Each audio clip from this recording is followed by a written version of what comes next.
President Trump's announcement of universal tariffs on the whole world, including the European Union, is a major blow to the world economy.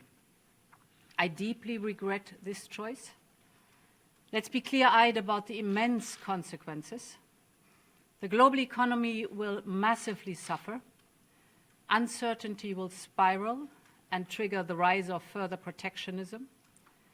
The consequences will be dire for millions of people around the globe, also for the most vulnerable countries, which are now subject to some of the highest US tariffs, the opposite of what we wanted to achieve. The tariffs will also hurt consumers around the world. It will be felt immediately. Millions of citizens will face higher grocery bills, medication will cost more, as well as transportation. Inflation will go up, and this is hurting in particular the most vulnerable citizens.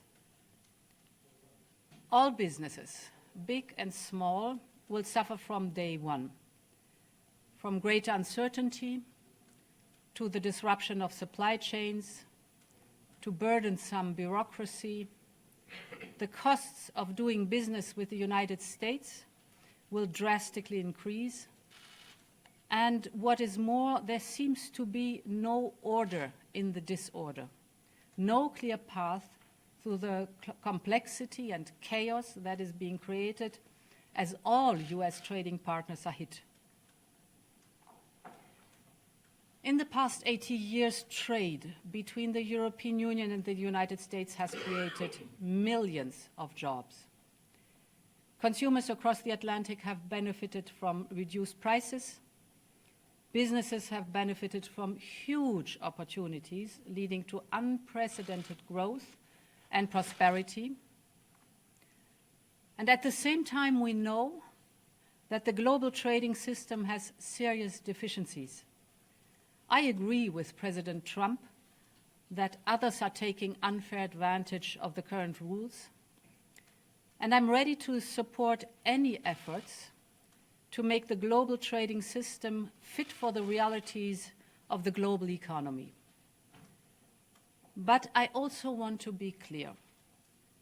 Reaching for tariffs as your first and last tool will not fix it.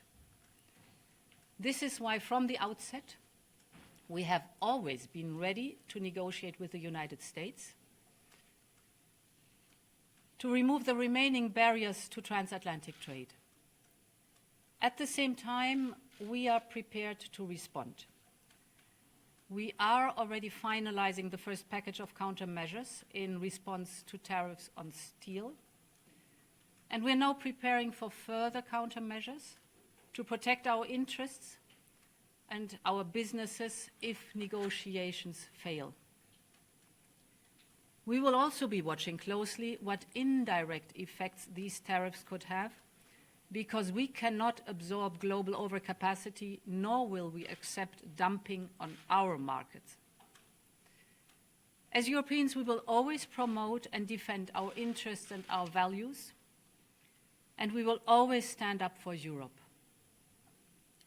But there is an alternative path. It is not too late to address concerns through negotiations. This is why our Trade Commissioner, Maroš Šefčovič, is permanently engaged with his US counterparts. We will work towards reducing barriers, not raising them. So let's move from confrontation to negotiation. Finally, I would like to speak directly to my fellow Europeans. I know that many of you feel let down by our oldest ally. Yes, we must brace for the impact that this will inevitably have. Europe has everything it needs to make it through the storm. We are in this together. If you take on one of us, you take on all of us. So we will stand together and stand up for each other. Our unity is our strength. Europe has the largest single market in the world, 450 million consumers. That is our safe harbor in tumultuous times.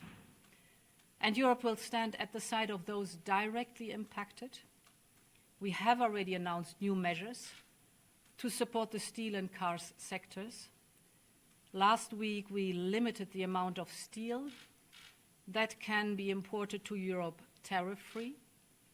This will give more breathing space to these strategic industries.